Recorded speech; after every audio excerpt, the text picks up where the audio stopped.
it's Beth. Welcome to 2 Kings 22:11. When the king heard the words of the book of the law, he tore his clothes. Reading the Bible to you in a year with Apocrypha, today we are in 1 Kings chapters 14 through 16. At that time, Jeroboam's son Abijah became very sick. So Jeroboam told his wife, "Disguise yourself so that no one will recognize you as my wife. Then go to the prophet Ahijah at Shiloh, the man who told me that I would become king. Take him a gift of 10 loaves of bread, some cakes, and a jar of honey, and to ask him what will happen to the boy." So Jeroboam's wife went to Ahijah's home at Shiloh. He was an old man now and could no longer see. But the Lord had told Ahijah, "Jeroboam's wife will come here, pretending to be someone else. She will ask you about her son, for he is very sick. Give her the answer I give you." So when Ahijah heard the footsteps at the door, he called out, "Come in, wife of Jeroboam. Why are you pretending to be someone else?" Then he told her, "I have bad news for you. Give your husband Jeroboam this message from the Lord, the God of Israel. I promoted you from the ranks of the common people and made you ruler over my people Israel. I ripped the kingdom away from the family of David and gave it to you. But you have not been like my servant David, who obeyed my commands and followed me with all his heart and always did whatever I wanted. You have done more evil than all who lived before you. You have made other gods for yourself and have made me furious with your gold calves. And since you have turned your back on me, I will bring disaster on your dynasty and will destroy every one of your male descendants, slave and free alike, anywhere in Israel. I will burn up your royal dynasty as one burns up trash until it is gone. The members of Jeroboam's family who die in the city will be eaten by dogs, and those who die in the field will be eaten by vultures. I, the Lord, have spoken." Then Ahijah said to Jeroboam's wife, "Go on home, and when you enter the city, the child will die. All Israel will mourn for him and bury him. He is the only member of your family who will have a proper burial. For this child is the only good thing that the Lord, the God of Israel, sees in the entire family of Jeroboam. In addition, the Lord will raise up a king over Israel who will destroy the family of Jeroboam. This will happen today, even now. Then the Lord will shake Israel like a reed whipped about in a stream. He will uproot the people of Israel from this good land that he gave to their ancestors, and will scatter them beyond the Euphrates River. For they have angered the Lord with the Asherah poles they have set up for worship. He will abandon Israel because Jeroboam sinned and made Israel sin along with him. So Jeroboam's wife returned to Tirzah, and the child died just as she walked through the door of her home. And all Israel buried him and mourned for him, as the Lord had promised through the prophet Ahijah. The rest of the events of Jeroboam's reign, including all his wars and how he ruled, are recorded in the book of the history of the kings of Israel. Jeroboam reigned in Israel 22 years. When Jeroboam died, his son Nadab became the next king. Meanwhile, Rehoboam, son of Solomon, was king in Judah. He was 41 years old when he became king, and he reigned 17 years in Jerusalem, the city the Lord had chosen from among all the tribes of Israel as the place to honor his name. Rehoboam's mother was Naamah, an Ammonite. During Rehoboam's reign, the people of Judah did what was evil in the Lord's sight, provoking his anger with their sin, for it was even worse than that of their ancestors. For they also built for themselves pagan shrines and set up sacred pillars and Asherah poles on every high hill and under every green tree. There were even male and female shrine prostitutes throughout the land. The people imitated the detestable practices of the pagan nations the Lord had driven out from the land ahead of the Israelites. In the 5th year of King Rehoboam's reign, King Shishak of Egypt came up and attacked Jerusalem. He ransacked the treasuries of the Lord's temple and the royal palace. He stole everything, including all the gold shields Solomon had made. King Rehoboam later replaced them with bronze shields as substitutes, and he entrusted them to the care of the commanders of the guard, who protected the entrance to the royal palace. Whenever the king went to the temple of the Lord, the guards would also take the shields and return them to the guardroom. The rest of the events of Rehoboam's reign and everything he did recorded in the book of the history of the kings of Judah. There was constant war between Rehoboam and Jeroboam.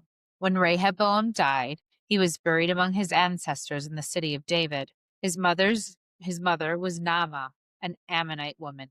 Then his son Abijah became the next king. Abijam began to rule over Judah in the 18th year of Jeroboam's reign in Israel.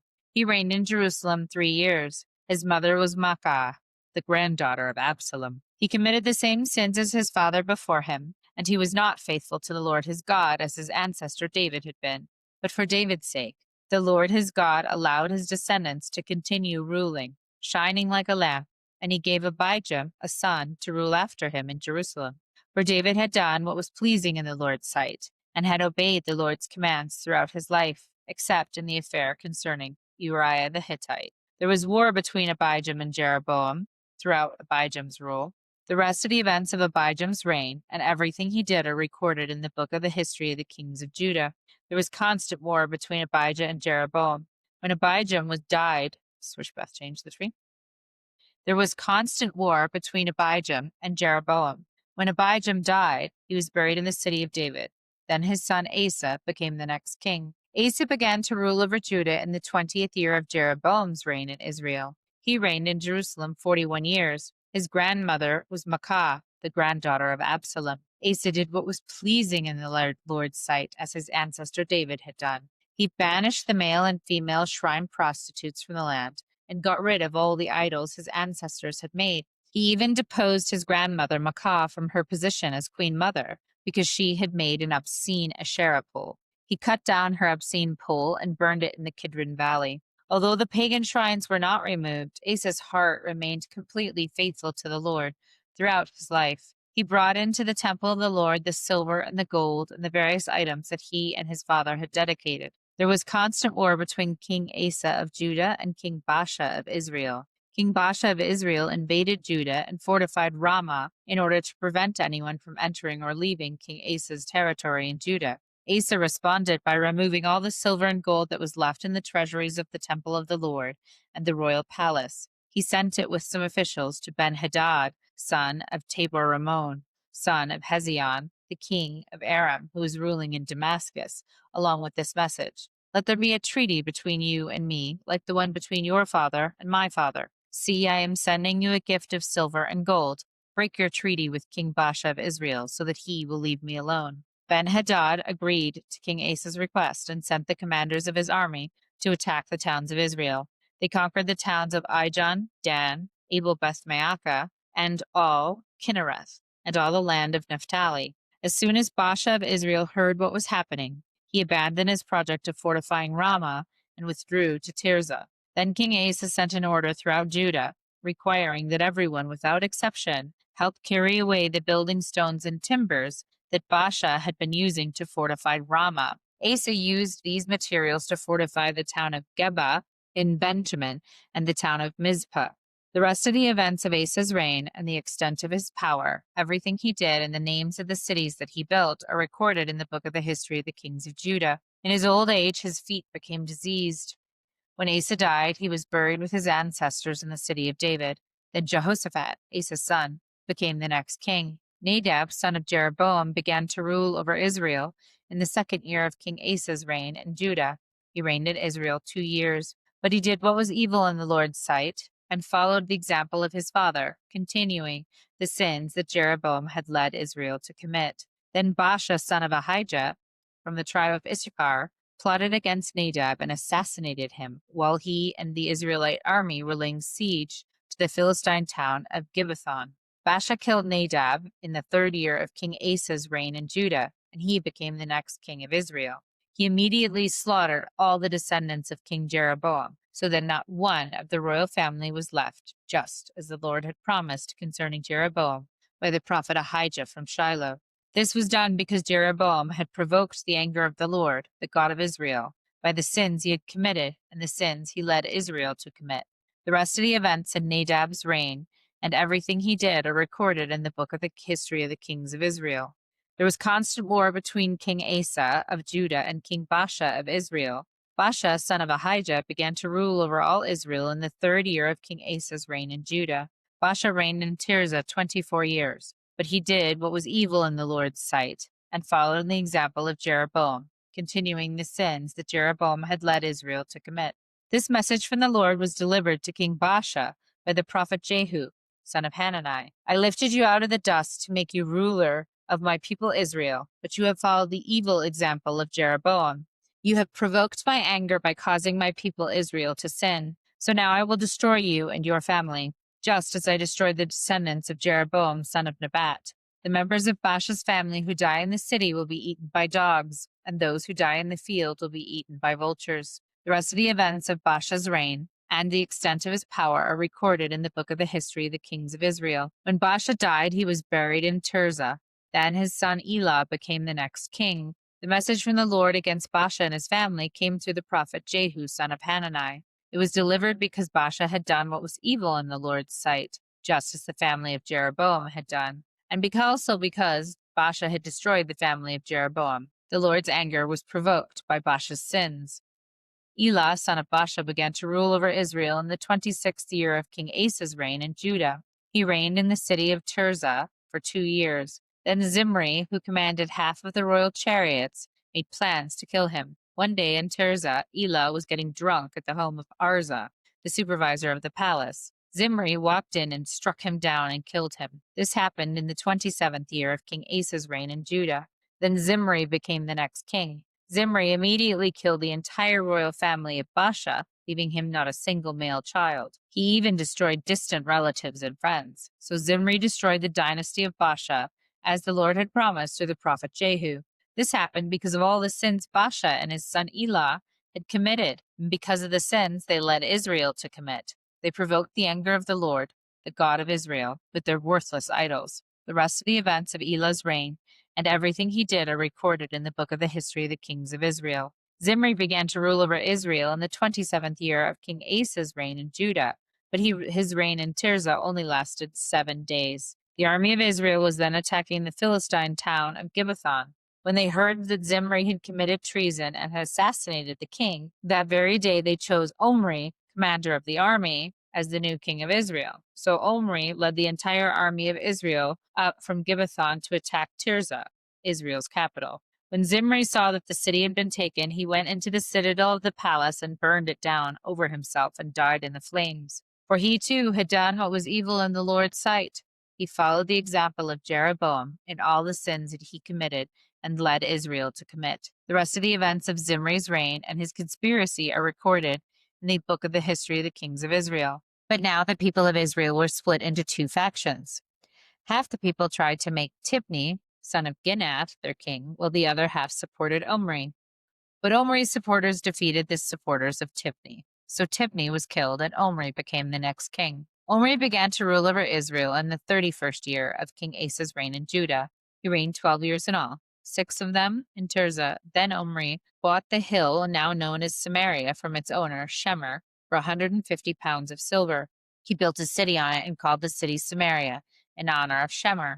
But Omri did what was evil in the sight of the Lord, even more than any of the kings before him. He followed the example of Jeroboam, son of Nebat, and all the sins that he committed and led Israel to commit. The people provoked the anger of the Lord, the God of Israel, with their worthless idols. The rest of the events of Omri's reign, the extent of his power, and everything he did are recorded in the book of the history of the kings of Israel. When Omri died, he was buried in Samaria. Then his son Ahab became the next king. Ahab, son of Omri, began to rule over Israel in the 38th year of King Asa's reign in Judah. He reigned in Samaria 22 years. But Ahab, son of Omri, did what was evil in the Lord's sight, even more than any of the kings before him. And as though it were not enough to follow the sinful example of Jeroboam, he married Jezebel, the daughter of King Ethbaal of the Sidonians, and he began to bow down in worship of Baal. First, Ahab built a temple and an altar for Baal in Samaria. Then he set up an Asherah pole. He did more to provoke the anger of the Lord, the God of Israel, than any of the other kings of Israel before him. It was during his reign that Hiel, a man from Bethel, rebuilt Jericho. When he laid its foundations, it cost him the life of his oldest son, Abiram. And when he completed it and set up its gates, it cost the life of his youngest son, Segub. This all happened according to the message of the Lord concerning Jericho, spoken by Joshua, son of Nun. The book of Luke, chapter 6, verses 12 through 36. One day, soon afterward, Jesus went up on a mountain to pray, and he prayed to God all night. At daybreak, he called together all of his disciples and chose 12 of them to be his apostles. These are their names: Simon, whom he named Peter; Andrew, Peter's brother; James, John, Philip, Bartholomew, Matthew, Thomas, James, son of Alphaeus; Simon, who is called the Zealot; Judas, son of James; Judas Iscariot, who later betrayed him. When they came down from the mountain, the disciples stood with Jesus on a large level area, surrounded by many of his followers and by the crowds. There were people from all over Judea and from Jerusalem, and from as far north as the seacoasts of Tyre and Sidon. They'd come to hear him and to be healed of their diseases, and those troubled by evil spirits were healed. Everyone tried to touch him because healing power went out from him, and he healed everyone. Then Jesus turned to his disciples and said, "God blesses you who are poor, for the kingdom of God is yours. God blesses you who are hungry now, for you will be satisfied.